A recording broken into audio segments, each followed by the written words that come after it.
La salle de séjour a commencé à tourner. C'était subtil au début, juste un léger vertige qu'Alain attribuait à la fatigue. Après tout, il avait passé toute la journée à ranger des papiers sans même prendre le temps de déjeuner correctement.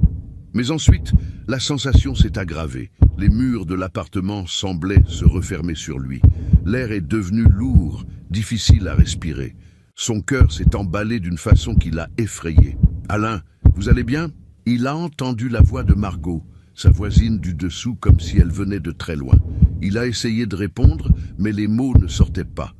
Sa vision a commencé à s'obscurcir sur les bords, comme s'il regardait à travers un tunnel qui devenait de plus en plus étroit.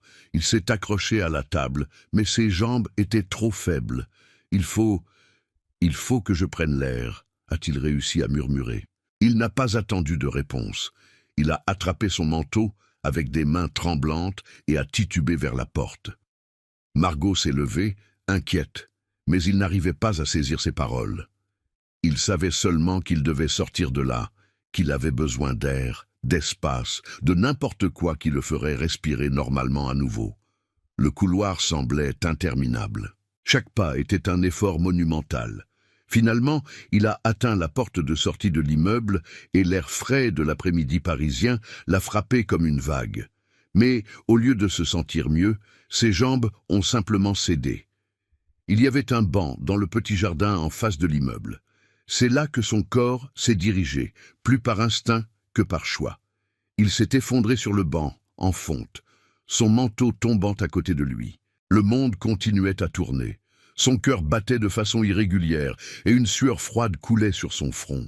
« Pas maintenant », a-t-il murmuré pour lui-même. « S'il vous plaît, pas maintenant ». Il a fermé les yeux en essayant de se concentrer sur sa respiration. Dedans, dehors, dedans, dehors, comme il l'avait appris dans ses séances de relaxation qu'il avait suivies il y a des années, quand l'anxiété avait commencé à envahir sa vie. Mais ça ne fonctionnait pas. La sensation d'oppression dans sa poitrine ne faisait qu'augmenter, et puis l'obscurité l'a englouti.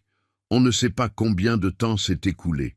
Ça a pu être des secondes, des minutes, peut-être plus. Quand Alain a commencé à reprendre conscience, c'était progressivement, comme émerger d'eau profonde. D'abord des sons lointains, des voitures qui passent, des oiseaux, des voix, puis des sensations. Le banc dur sous lui, le vent sur son visage, et quelque chose touchant son poignet. Ses yeux se sont ouverts brusquement, encore troubles, essayant de faire le point.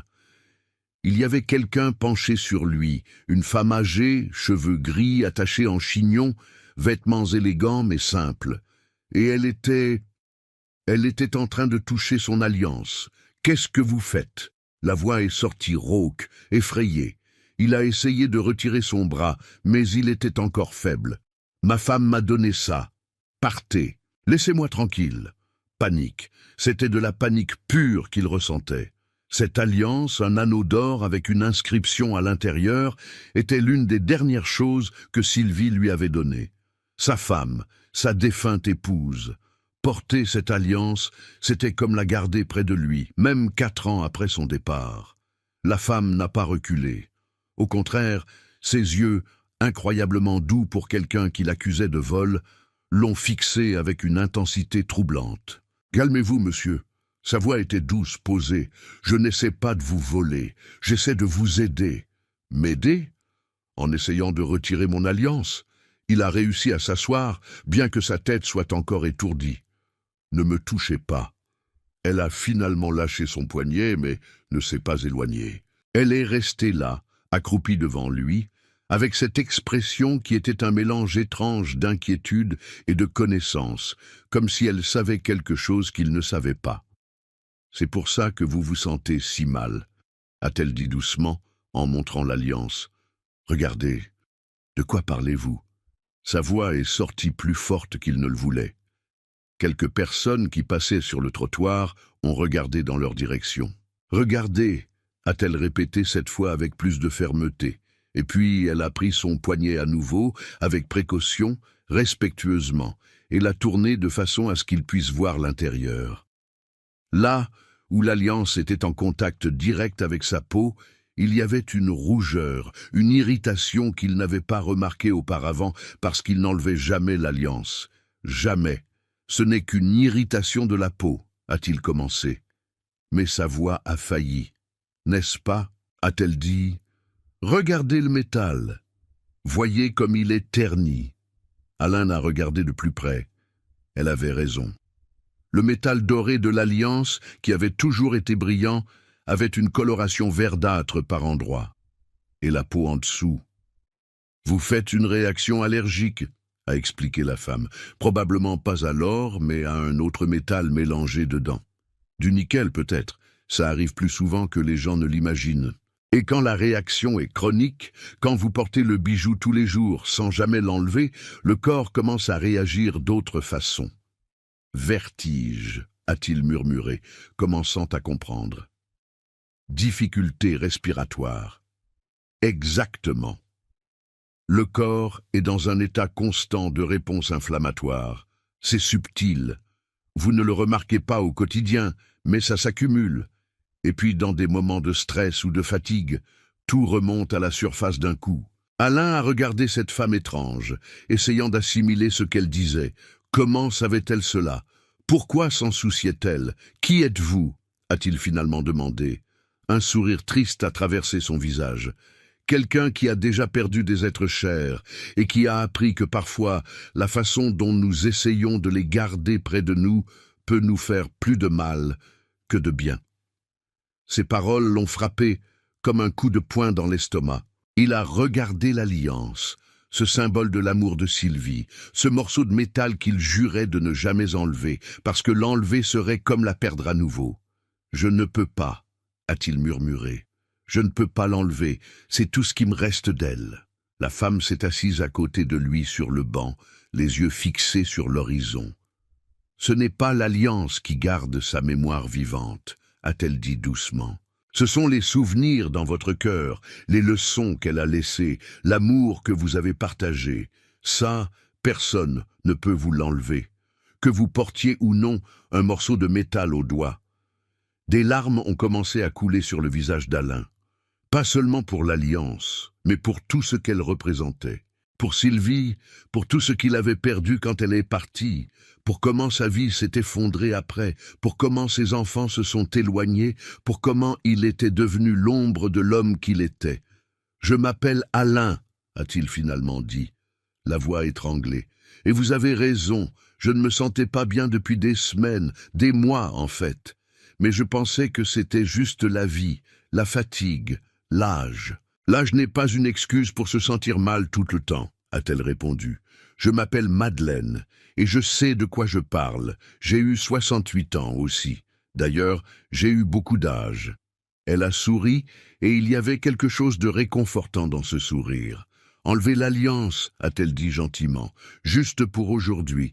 Voyez comment vous vous sentez. Si vous voulez la remettre demain, vous pouvez le faire. Mais donnez à votre corps une chance de respirer. » Alain a regardé son doigt, cet anneau qui était devenu une partie de lui, qu'il touchait inconsciemment des dizaines de fois par jour, comme un talisman, comme si tant qu'il l'avait, Sylvie était encore avec lui d'une certaine façon. Mais Madeleine avait raison, Sylvie n'était pas dans cette alliance. Sylvie était dans les rires qu'ils avaient partagés, dans les larmes qu'ils avaient versées ensemble, dans les enfants qu'ils avaient élevés, dans les rêves qu'ils avaient rêvés. Et rien de tout cela ne dépendait du port d'un morceau de métal au doigt. Avec des mains tremblantes, il a porté ses doigts à l'alliance. Elle a résisté. Ses mains tremblaient tellement qu'il ne pouvait pas coordonner ses mouvements. 4 ans. Ça faisait 4 ans qu'il n'avait pas enlevé cette alliance. 4 ans depuis que Sylvie avait fermé les yeux pour la dernière fois, sa main tenant la sienne, alors qu'elle murmurait qu'elle l'aimait et que tout irait bien. Mais tout n'était pas allé bien. « Laissez-moi vous aider », a offert Madeleine, tendant les mains. Il a hésité. Permettre à une étrangère d'enlever cette alliance semblait une trahison. Mais son corps était trop fatigué pour lutter. Il a hoché la tête légèrement et elle, avec des doigts étonnamment habiles pour quelqu'un de son âge, a retiré l'alliance délicatement. Quand le métal a quitté son doigt, c'était comme si un poids invisible avait été enlevé, non seulement de son doigt, mais de tout son corps. Il a respiré profondément et l'air est entré plus facilement dans ses poumons. Le vertige a commencé à diminuer. « Vous sentez la différence ?» a demandé Madeleine, observant son visage attentivement. Il a hoché la tête, incapable de parler. Il a regardé l'alliance maintenant dans ses mains. Elle semblait si petite, si insignifiante. Comment quelque chose d'aussi petit avait-il exercé tant de pouvoir sur lui? « Gardez-la dans votre poche, a-t-elle suggéré. Elle est toujours à vous, vous ne l'avez pas perdue. Vous donnez juste un peu de temps à votre corps pour récupérer. » Alain a fait comme elle a dit, plaçant l'alliance soigneusement dans la poche intérieure de son manteau. Son doigt se sentait étrange, nu, comme s'il manquait quelque chose d'essentiel. « Depuis combien de temps ?» a demandé doucement Madeleine. « 4 ans. 4 ans depuis qu'elle est partie. Et vos enfants? Ils vous ont aidé pendant ce temps ?» La question l'a pris au dépourvu. Comment savait-elle qu'il avait des enfants? Ça devait être visible sur son visage, cette marque que les parents portent. Un mélange de fierté et de douleur qui ne disparaît jamais complètement. « J'ai 2 enfants, a-t-il répondu, sa voix sortant plus amère qu'il ne le voulait. Étienne et Camille. Et non, ils ne m'ont pas beaucoup aidé. Ils étaient occupés avec leur propre vie. Madeleine n'a rien dit, elle a juste attendu. Et quelque chose dans ce silence patient l'a fait continuer à parler, comme si les mots avaient été enfermés si longtemps que maintenant, avec une ouverture minimale, ils jaillissaient sans contrôle. Étienne habite à Lyon. Il est avocat, très réussi, marié à Isabelle, une femme qui ne m'a jamais supporté. Ils ont 2 enfants qui me connaissent à peine. Étienne m'appelle 1 fois par mois, peut-être. Des conversations de 5 minutes. « Allô, papa ? Ça va ? Très bien. Je dois y aller. » Toujours au milieu de quelque chose. Il s'est arrêté pour respirer, sentant la familière pointe de douleur dans la poitrine, pas physique cette fois, mais émotionnelle. Et Camille habite ici, à Paris, ou habitait. Maintenant, elle est dans une nouvelle relation et vit pratiquement chez sa copine. Elle passe chez moi quand elle a besoin de quelque chose, de l'argent emprunté, de l'aide avec des factures, quelqu'un pour écouter ses problèmes. Mais quand c'est moi qui ai besoin, quand c'est moi qui me sens seul, elle est toujours occupée. « Toujours occupée », a répété doucement Madeleine. Des mots familiers, n'est-ce pas? Alain l'a regardé, confus. « Vous avez dit qu'Étienne est toujours au milieu de quelque chose, que Camille est toujours occupée.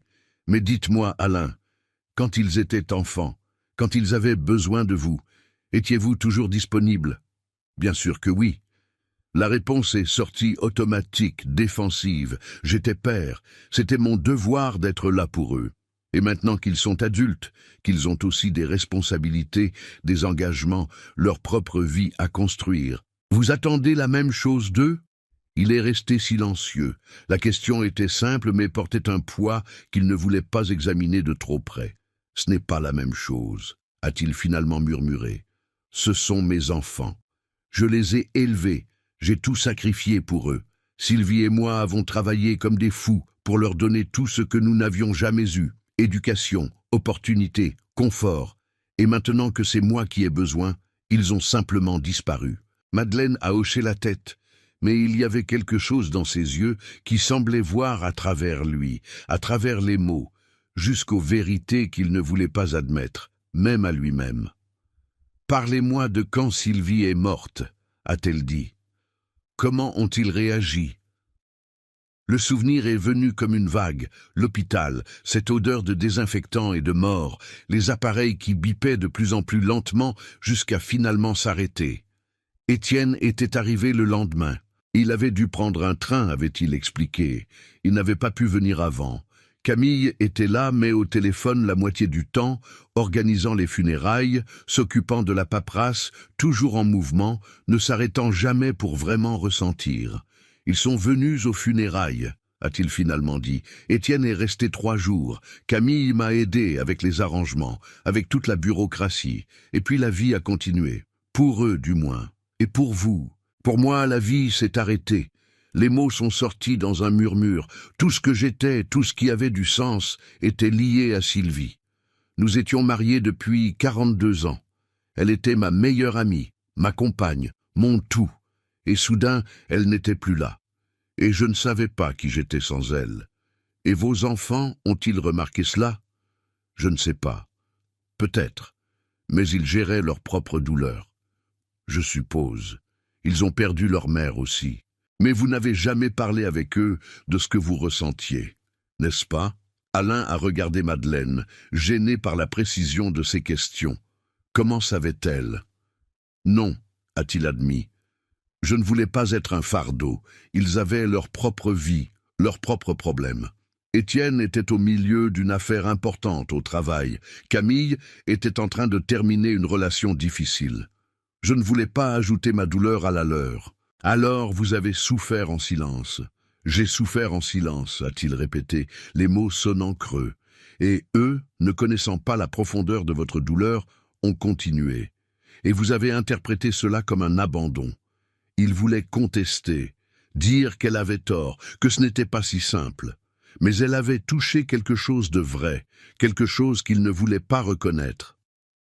Je les ai élevés pour être indépendants, a-t-il finalement dit. Sylvie et moi avons toujours dit que nous ne voulions pas d'enfants qui dépendraient de nous pour toujours. Nous voulions qu'ils soient forts, capables, qu'ils puissent vivre leur propre vie. Et nous avons réussi. Ils sont exactement ça, indépendants, forts. Et je devrais être fier, mais vous ne l'êtes pas. Non, a-t-il admis, la voix se brisant. Parce qu'avec l'indépendance est venue la distance. Parce qu'être fort pour eux signifie n'avoir besoin de personne, même pas de leur propre père. Une larme a coulé sur son visage, puis une autre. Madeleine est restée silencieuse, sa présence un réconfort étrange et inattendu. Sylvie avait l'habitude d'être le pont, a-t-il continué, les mots coulant maintenant sans filtre. Quand il y avait de la tension entre moi et les enfants, elle intervenait. Elle savait comment parler à Étienne, comment calmer Camille. J'ai toujours été plus rigide, plus exigeant. Sylvie était la mère cool. J'étais le père qui exigeait, qui critiquait, qui n'était jamais complètement satisfait. Et quand elle est partie, le pont a disparu et je ne savais pas comment les atteindre seul. Chaque fois que j'essayais, les mots sortaient mal. Chaque conversation se terminait dans un silence inconfortable ou en dispute. Alors, j'ai arrêté d'essayer. Et eux aussi. Le silence qui a suivi était lourd, chargé de regrets et de vérités douloureuses. « Vous savez ce qui est drôle ?» a-t-il finalement dit, essuyant les larmes avec le dos de sa main. « Quand ils étaient petits, je priais pour qu'ils grandissent vite, pour que les choses deviennent plus faciles. Les nuits sans sommeil, les caprices, les défis constants. Je pensais, quand ils seront adultes, nous pourrons avoir de vraies conversations, nous serons amis. Mais ce n'est pas comme ça que ça marche, n'est-ce pas? Ils grandissent et s'éloignent, et vous restez seul à vous demander où vous vous êtes trompé. Vous ne vous êtes pas trompé, a dit doucement Madeleine. Vous avez fait ce que vous pensiez être juste avec les connaissances et les outils que vous aviez à l'époque. Tous les parents font ça. Et tous les enfants, éventuellement, doivent décider comment gérer l'éducation qu'ils ont reçue. Certains se rapprochent, d'autres s'éloignent. Mais ce n'est pas votre faute. Mais on a l'impression que ça l'est, a-t-il murmuré. On a l'impression que si j'avais été différent, meilleur, plus affectueux, moins critique, il serait encore là. Et peut-être, a-t-elle dit, sa voix portant une sagesse qui semblait venir de décennies d'expérience, la première étape pour renouer avec eux est d'enlever l'alliance, littéralement et métaphoriquement. Alain l'a regardé, confus. L'alliance représente Sylvie, mais elle représente aussi le passé. Elle représente l'homme que vous étiez quand elle était vivante. Et tant que vous vous accrochez à cette version de vous-même, vous ne pouvez pas découvrir qui vous êtes maintenant. Et vos enfants ne peuvent pas connaître qui vous êtes maintenant. Ils ne voient que le veuf, le père en deuil, l'homme coincé dans le passé. Peut-être qu'il est temps de les laisser voir Alain. Juste Alain. Pas le mari de Sylvie. Pas le père parfait que vous pensez que vous auriez dû être. Juste vous. Ces paroles ont résonné en lui d'une façon qu'il n'attendait pas. Elle avait raison. Depuis 4 ans, depuis que Sylvie était morte, il avait cessé d'exister comme personne à part entière. Il n'était qu'une ombre, un souvenir vivant de quelque chose qui n'existait plus. « Je ne sais pas si je sais qui je suis sans elle », a-t-il admis doucement.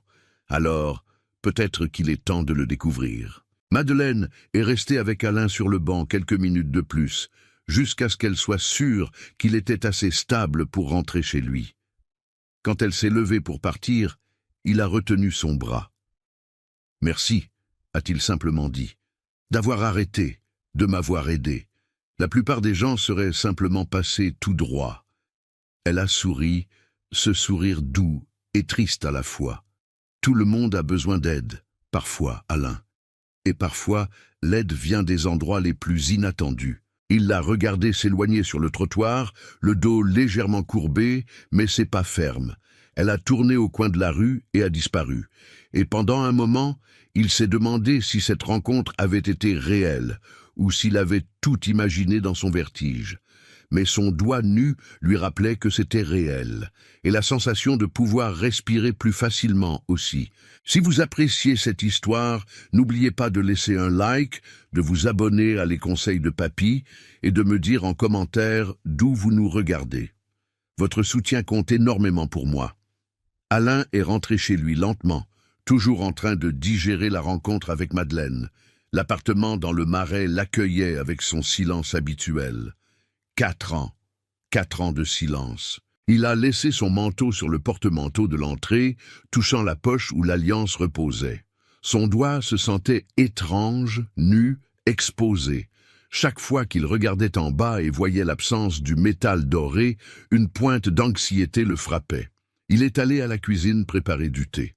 La bouilloire était la même que Sylvie utilisait tous les matins. Il avait tout gardé exactement comme elle l'avait laissé.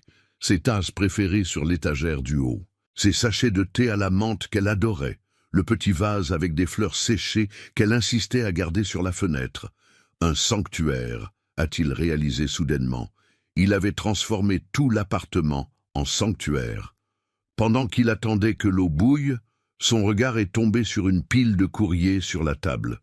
Factures, publicité, rien d'important. Mais en dessous de tout, il a vu une enveloppe jaunie qu'il ne se souvenait pas avoir vue auparavant. Il l'a prise avec curiosité. Pas de timbre, pas d'adresse, juste son nom écrit devant, dans une écriture qui a fait s'arrêter son cœur. L'écriture de Sylvie. Avec des mains tremblantes, il a ouvert l'enveloppe. À l'intérieur, plusieurs pages pliées avec soin. Il a immédiatement reconnu le papier à lettres que Sylvie utilisait, celui avec de petites fleurs bleues sur les bords. « Mon cher Alain, si tu lis ceci, cela signifie que je suis parti et que tu as finalement trouvé le courage de vraiment voir ce qui t'entoure. Je savais que cela prendrait du temps. Tu es têtu, mon amour, et quand tu as mal, tu te fermes comme une huître. » Alain a dû s'arrêter. Les larmes embuaient déjà sa vision. La voix de Sylvie était là, dans ses mots, aussi claire que si elle était assise en face de lui. « Mais je te connais. Je sais qu'éventuellement, tu reviendras vers les choses qui nous reliaient, la maison, les souvenirs, la vie. J'ai quelque chose à te dire. Premièrement, ne gaspille pas ta vie à pleurer la mienne. 42 ans ensemble, c'était un cadeau magnifique. Mais ton histoire ne s'arrête pas avec moi. Tu as encore tant à vivre, tant à donner. » Alain a essuyé ses yeux et a continué à lire, chaque mot un mélange de douleur et de réconfort. « Deuxièmement, nos enfants auront besoin de toi. Ils feront semblant d'aller bien parce que c'est ce qu'on leur a appris. Mais ils auront besoin de leur père. Ne les laisse pas affronter la douleur seuls. Troisièmement, l'alliance que je t'ai offerte était censée être un cadeau, pas une chaîne. Si elle devient un fardeau, transforme-la en quelque chose de nouveau. Ou range-la. Je ne serai pas vexé. » Alain a touché la poche où l'alliance reposait. Comment le savait-elle? Comment Sylvie avait-elle prévu exactement ce qui se passerait? Quatrièmement, mange correctement. Tu vas essayer de vivre de plats surgelés et de café, je le sais. Mais prends soin de toi. Cuisine. Même si c'est juste pour toi. Surtout si c'est juste pour toi. Malgré les larmes, il a souri. Sylvie avait toujours su. Cinquièmement, trouve quelqu'un avec qui parler. Un ami, un groupe, un thérapeute. Ne reste pas enfermé dans ta tête. Tu as tendance à te perdre dans tes pensées sombres. Et finalement, s'il te plaît, mon amour, vis. Ris. Danse, même si c'est ridicule. Chante, même si tu chantes faux. Aime nos petits-enfants que je ne connaîtrai jamais. Raconte-leur des histoires sur moi. Garde-moi vivante dans les souvenirs, mais ne vis pas dans le passé. Je t'ai aimé depuis le moment où tu as renversé ce café sur moi à la Sorbonne en 1978. Je t'aimerai où que je sois maintenant. Mais cet amour ne veut pas que tu t'arrêtes de vivre. Il veut que tu continues, que tu prospères, que tu trouves de la joie. Fais-moi honneur en vivant pleinement. Toujours tienne, Sylvie. Post-scriptum. L'alliance que je t'ai offerte n'était pas de l'or pur, comme le vendeur l'avait juré. Elle contient probablement du nickel. Si elle commence à t'irriter la peau, retire-la. Je ne m'en offusquerai pas. Et tu ne devrais pas non plus. Alain a lu la lettre 3 fois, pleurant librement. Sylvie savait. Elle avait toujours su. Même à propos de l'alliance, du nickel, de comment il s'y accrocherait de façon malsaine. Et elle donnait la permission. Permission de vivre, d'aimer à nouveau s'il trouvait quelqu'un, d'être heureux sans culpabilité. Il a plié la lettre soigneusement et l'a placée contre sa poitrine, comme s'il pouvait absorber les mots directement dans son cœur. La bouilloire a sifflé, mais il n'a pas bougé. Il est resté assis dans la cuisine, tenant la lettre, sentant pour la première fois en 4 ans que peut-être, juste peut-être, il pourrait vraiment recommencer à vivre. Pas seulement pour lui, mais pour Sylvie aussi. Parce que c'était ce qu'elle voulait, c'était ce qu'elle avait demandé. Le lendemain, Alain s'est réveillé différent. Pas guéri, pas transformé magiquement, mais différent. La lettre de Sylvie était sur sa table de nuit et il l'a relue avant même de sortir du lit. Vis, ris, danse. Il a pris le téléphone et, avant de pouvoir changer d'avis, a appelé Camille. Elle a répondu à la 3e sonnerie, voix ensommeillée. « Allô, papa? Tout va bien? Il est 7 heures du matin. Désolé de te réveiller, ma chérie. Je voulais entendre ta voix. » Un silence de l'autre côté. Puis, prudente. « Il s'est passé quelque chose? » « Non, ou plutôt, oui. Beaucoup de choses. On peut se parler? En personne? Aujourd'hui? » Un autre silence. Il pouvait presque entendre ses pensées, la confusion, l'inquiétude, peut-être même la peur qu'il soit malade. « Bien sûr, papa. Je peux passer à 15 heures. J'ai une réunion ce matin, mais je peux décaler le reste. 15 heures, c'est parfait. » Merci, Camille. Papa, tu me fais un peu peur. Je vais bien. Mieux que je ne l'ai été depuis longtemps, en fait. J'ai juste besoin de te parler, vraiment. Quand il a raccroché, son cœur battait vite. Premier pont. Il construisait le premier pont. Il a passé la matinée à nettoyer l'appartement. Pas un nettoyage superficiel, mais un vrai nettoyage. Il a ouvert les fenêtres, laissé l'air frais entrer. Il a enlevé les fleurs séchées de la cuisine et les a jetées. Il a rangé certaines des affaires de Sylvie qui étaient éparpillées comme des reliques intouchables. Il n'effaçait pas Sylvie. Il faisait de la place pour vivre. À 15 heures pile, la sonnette a retenti. Camille était à la porte, cheveux foncés attachés en queue de cheval, yeux verts identiques à ceux de Sylvie, étudiant son visage avec inquiétude. « Entre, ma fille. » Elle est entrée lentement, regardant autour d'elle. Alain a vu le moment exact où elle a remarqué les changements. L'appartement était différent, plus léger, moins comme un mausolée. « Tu as nettoyé » a-t-elle dit, surprise. « Un peu. Du café, s'il te plaît. » Dans la cuisine, il a préparé du café dans la vieille cafetière que Sylvie adorait. Camille l'observait en silence. « Papa, qu'est-ce qui se passe ?» Alain a apporté les tasses et s'est assis à la table avec elle. « Je me suis senti mal hier. Je me suis évanoui sur le banc en face de l'immeuble. »« Quoi ?» Camille s'est levée d'un bond. « Pourquoi tu ne m'as pas appelé? Tu es allé à l'hôpital? » « Calme, calme. Je vais bien. » C'était à cause de ça. Il a montré sa main gauche, le doigt nu où l'alliance avait l'habitude d'être. L'alliance? Camille a regardé, confuse. Tu as enlevé l'alliance de maman. Je faisais une réaction allergique au métal, du nickel mélangé dans l'or. Pendant 4 ans, mon corps réagissait, mais je ne le remarquais pas. Les vertiges, les difficultés respiratoires, tout était lié à ça. Camille s'est rassise, digérant l'information. Et qui a découvert ça? Une femme qui m'a trouvé. Une inconnue qui s'appelle Madeleine. Il a raconté toute l'histoire. La rencontre, la conversation, les vérités difficiles sur lui-même et sur sa relation avec ses enfants. Et puis, il a sorti la lettre. Et j'ai trouvé ça hier soir. De ta mère. Il lui a tendu la lettre.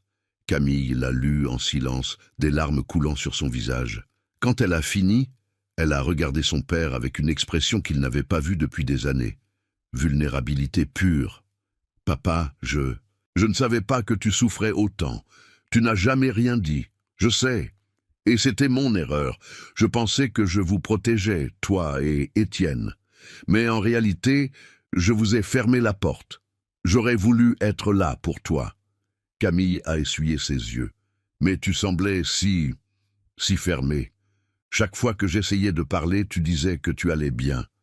Chaque fois que je proposais de venir, tu disais que tu étais occupé. J'ai pensé que tu ne voulais pas de moi ici.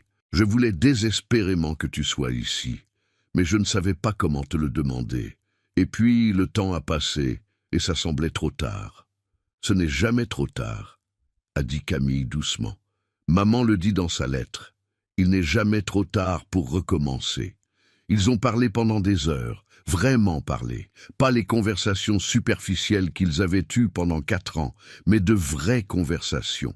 Sur Sylvie, sur la douleur, sur les regrets, sur l'avenir. Camille lui a parlé de Claire, sa copine, et de comment elle avait eu peur de lui en parler parce qu'elle ne savait pas comment il réagirait. Il lui a dit qu'il voulait la rencontrer, que l'amour était l'amour, et qu'il voulait juste qu'elle soit heureuse. Elle lui a parlé de son travail dans une petite maison d'édition indépendante, de ses rêves d'écrire son propre livre un jour. Il a écouté, vraiment écouté, sans critiquer, sans donner de conseils non sollicités. Et il lui a parlé de sa solitude, de ses peurs, de comment il se sentait perdu sans Sylvie. Quand Camille est partie, vers 18 heures, elle l'a serré dans ses bras, fort, comme elle ne l'avait pas fait depuis des années. « Je t'aime, papa. Je t'aime aussi, ma fille. » Après son départ, Alain s'est assis sur le canapé, épuisé mais d'une bonne façon. Un pont reconstruit, 1 sur 2. Il a pris le téléphone et a appelé Étienne. Cette conversation a été plus difficile. Étienne était plus distant, plus protégé.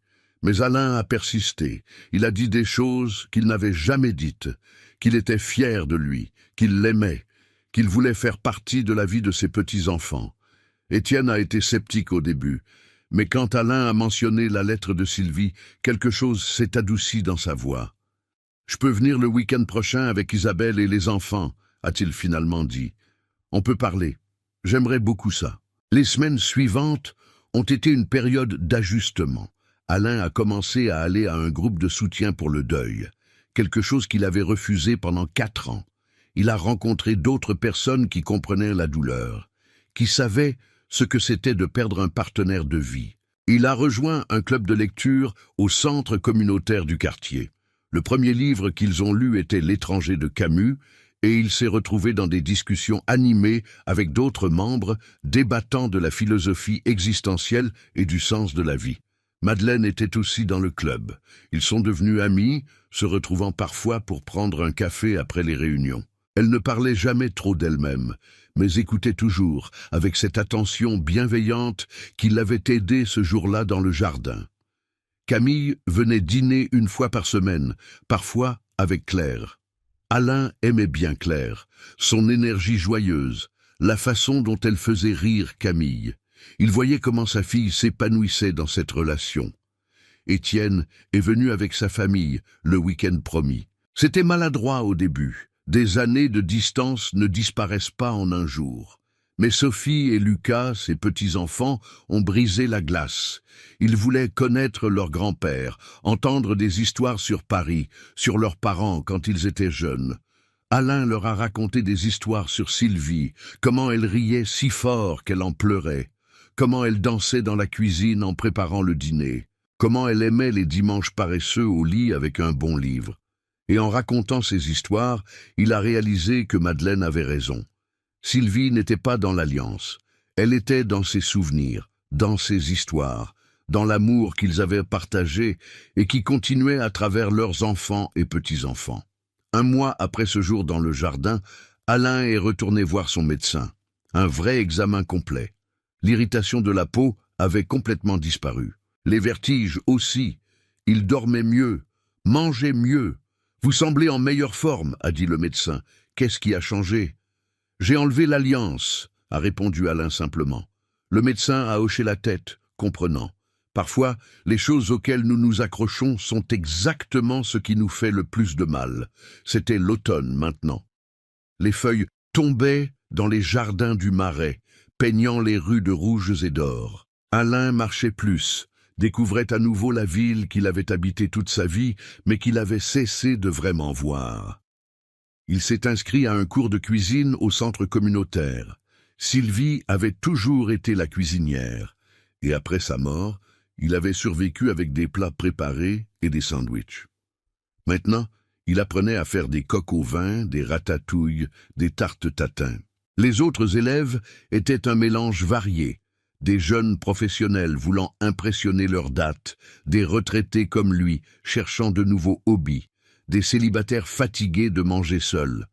Ils riaient de leurs erreurs, célébraient leurs succès, partageaient leurs créations. Un soir, après le cours, une femme nommée Marie-Claude lui a demandé s'il voulait prendre un verre. Elle était veuve aussi, avait perdu son mari 2 ans auparavant d'un cancer. Ils ont parlé de perte, de deuil, de comment continuer. Ce n'était pas romantique, pas encore, peut-être jamais. Mais c'était de la compagnie, de la connexion humaine, quelque chose qu'il avait manqué pendant si longtemps. À l'approche de Noël, Alain a pris une décision. Il allait décorer l'appartement. Pas exagérément, mais suffisamment. Un petit sapin, quelques lumières, l'esprit festif. Sylvie avait toujours adoré Noël. Elle insistait pour tout décorer, pour cuisiner des plats spéciaux, pour réunir la famille. Et cette année, pour la première fois depuis sa mort, Alain ferait de même. Il a organisé un dîner de Noël. Toute la famille, Étienne, Isabelle et les enfants viendraient de Lyon. Camille et Claire seraient là. Il a même invité Madeleine et quelques personnes du club de lecture qui n'avaient pas de famille près d'eux. La préparation a été chaotique. Cuisiner pour tant de personnes était un défi. Mais Camille a aidé, Claire aussi. Et il y avait quelque chose de réconfortant dans le chaos, dans le désordre, dans la vie remplissant chaque coin de l'appartement. La veille de Noël, pendant qu'il cuisinait, Alain a pris l'alliance dans le tiroir. Il ne la portait plus, mais il ne s'en était pas débarrassé non plus. Elle était là, gardée avec soin. Il la regardait, faisant tourner le métal entre ses doigts. L'irritation de la peau avait complètement disparu. Son doigt était sain, et lui aussi était en bonne santé, pas seulement physiquement, mais émotionnellement, mentalement. « Merci, mon amour », a-t-il murmuré à l'Alliance, à Sylvie, où qu'elle soit, pour 42 années merveilleuses, pour nos enfants, pour tout. Je vis maintenant comme tu me l'as demandé, et je sais que tu es heureuse pour moi. Il a rangé l'Alliance et est retourné à la cuisine. Le jour de Noël, l'appartement débordait de monde, de rires, de conversations qui se chevauchaient. Sophie et Lucas couraient dans le salon. Étienne et Camille préparaient des boissons. Isabelle et Claire dressèrent la table. Madeleine et Marie-Claude du club de lecture discutaient du livre le plus récent. Et au milieu de tout ça, Alain. Pas le veuf en deuil, pas l'homme coincé dans le passé. Juste Alain, hôte, père, grand-père, ami, vivant. Pendant le dîner, Camille a proposé un toast. Elle a levé son verre et tous l'ont suivi. « Je veux porter un toast à papa », a-t-elle dit, la voix émue. « Pour avoir trouvé le chemin du retour vers nous, pour avoir eu le courage de vivre à nouveau, pour nous avoir appris qu'il n'est jamais trop tard pour recommencer. Et à maman, a ajouté Étienne, qui nous guide encore, même si elle n'est plus là. À Sylvie, on répétait tous en chœur. À Alain, a ajouté Madeleine. Pour avoir fait le choix le plus difficile, continuez. Alain a regardé autour de la table tous ses visages, sa famille, ses amis, sa vie.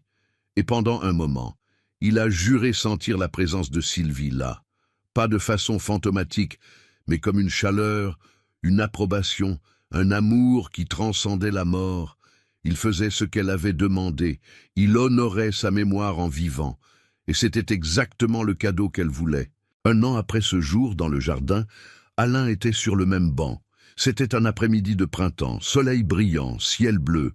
Le jardin était plein de vie. Des enfants qui jouaient, des couples qui se promenaient, des personnes âgées qui nourrissaient les pigeons. Il était venu seul cette fois, juste lui et ses pensées.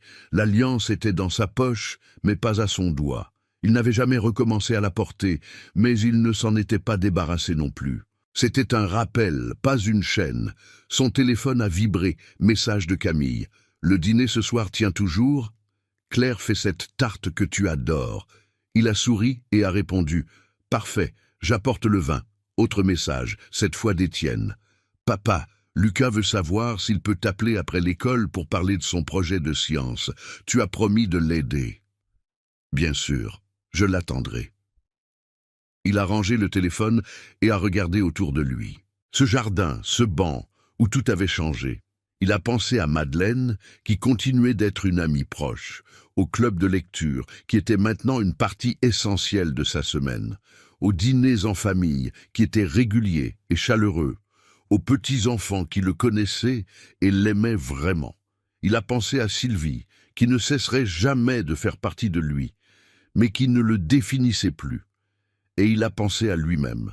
Alain Moreau, 69 ans, veuf, père, grand-père, ami, vivant, ce n'était pas la vie qu'il avait planifiée. Ce n'était pas la vie qu'il voulait quand Sylvie était à ses côtés. Mais c'était une bonne vie. Une vie avec du sens, avec de la connexion, avec de l'amour. Et peut-être que c'était ça que vivre signifiait vraiment. Pas l'absence de douleur, mais le choix de continuer malgré elle. Ne pas oublier le passé, mais ne pas en être prisonnier. Il s'est levé du banc, prêt à rentrer chez lui, vers la vie qu'il avait construite, pierre par pierre, pont par pont.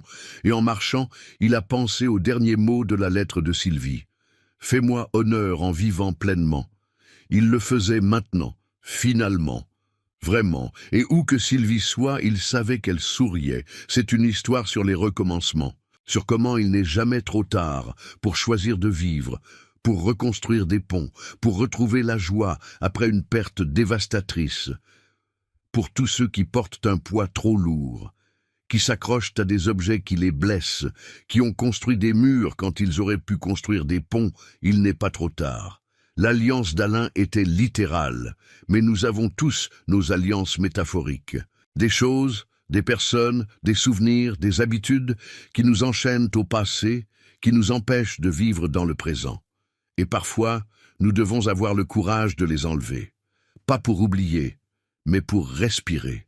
Pas pour nier le passé, mais pour l'honorer vraiment en vivant. La vie continue. Et vous méritez de continuer avec elle. Si cette histoire vous a touché, n'oubliez pas de vous abonner à Les Conseils de Papy, de laisser un like et de me dire en commentaire d'où vous regardez cette vidéo. Votre soutien fait toute la différence. À bientôt pour une nouvelle histoire. Hopefully she accepts you for it. And if she don't, then she's not really the one, is she? I'm just find a weird girl. What I did. Actually, not really. I didn't find her. She fucking wouldn't leave me the hell alone.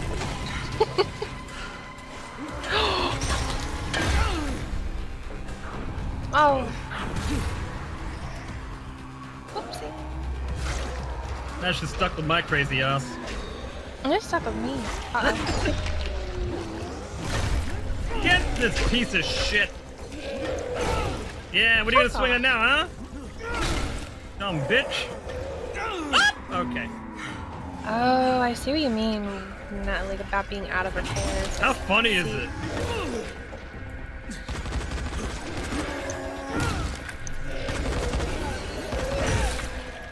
Got him! Good job.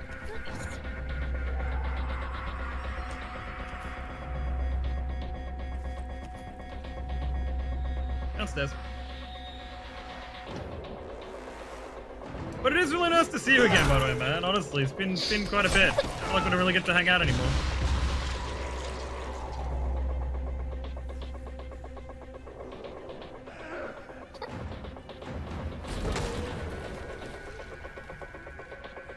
Okay, I hope you're all right, Michael.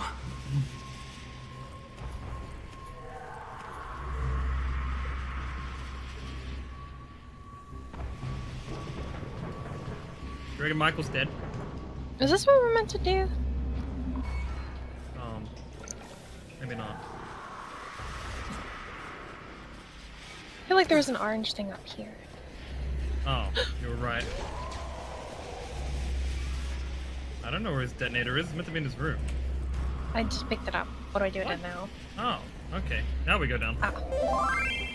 Yo, thank you for the follow. I appreciate that. Thank you so much, homie. How you doing today? Of course, it's been a hot minute. I've just been working 10 to 12 hour days. Hey, well, hopefully making all the big money.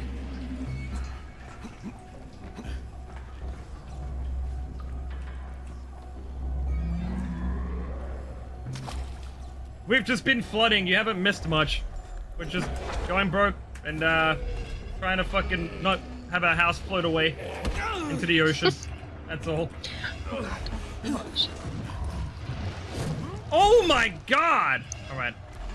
Are you fighting him? Yeah! Oh, I laughed. Oh, I fucking killed him. That was quick. What do you mean you left? I didn't know.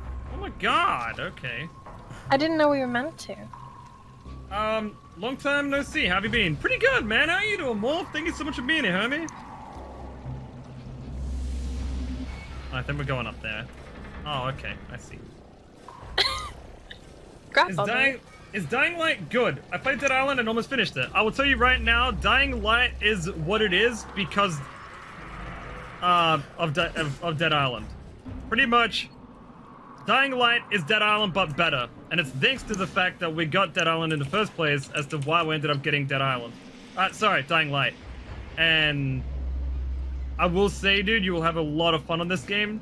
Same with the second game. It is very good, dude. I will admit. But it is thanks to the game itself, which is Dead Island. Like, it paved the way for I have the detonator now. the company Let's see what this is all to about. make this game. No, we didn't end up finding anything new. Still just struggling. Getting by. Managing. Living.